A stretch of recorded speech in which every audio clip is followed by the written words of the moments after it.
नमस्कार दोस्तों, मैं सुशील शर्मा एक बार फिर हाजिर हूँ एक नई कहानी के साथ। एक समय की बात है, एक ऋषि थे, बड़े ही निराभिमानी, सहज और सरल। अक्सर दूर दूर से लोग उनके पास शिक्षा प्राप्त करने के लिए आते थे और इसी तरह एक राजकुमार भी उनके पास शिक्षा प्राप्त करने के लिए आया। जब उसकी शिक्षा संपूर्ण हुई तो ऋषि ने कहा कि हे वत्स, अब जाओ और इस शिक्षा से अपनी और दूसरों की जिंदगी को बेहतर बनाओ। राजकुमार ने कहा कि हे गुरुदेव, आपने मुझे शिक्षा दी, मेरा भी कर्तव्य बनता है कि मैं भी आपको कुछ दूं। मैं गुरु दक्षिणा के रूप में आपको कुछ देना चाहता हूँ। कृपया आप मुझे बताएं कि आप क्या चाहते हैं।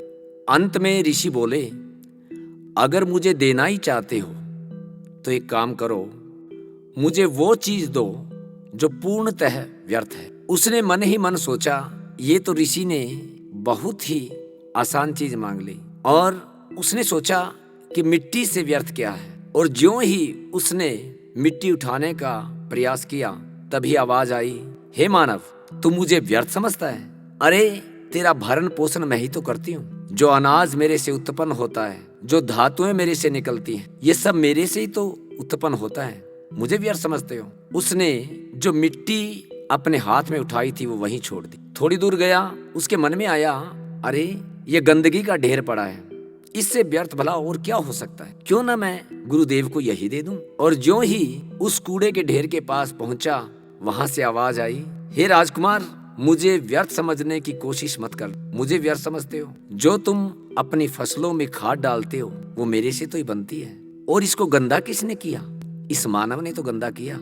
उसको बड़ा क्षोभ हुआ, अरे मैं क्या दूं? और मन ही मन विचार आया, सबसे गंदा क्या है? सबसे गंदा मेरा अभिमान है, मानव का अभिमान है, जो दूसरी चीजों को तुच्छ समझता है। और उसकी आत्मा जाग गई। उसने कहा, अगर कुछ देने लायक है तो मेरा अभिमान है। वह ऋषि के पास गया, हे महाराज, हे गुरुदेव, मैं आपको अपना अभिमान देना चाहता, मेरा अहंकार ले लीजिए। ऋषि बड़े खुश हुए, हंसने लग गए, उसको छाती से लगा ली। दोस्तों, हमारा अहंकार, हमारा अभिमान, ये सबसे व्यर्थ है। आपने सुना भी होगा दोस्तों, किसी ने खूब कहा है, अहंकार से तीनों गए, धन वैभव और वंश, ना मानो तो देख लो रावण कौरव कंस।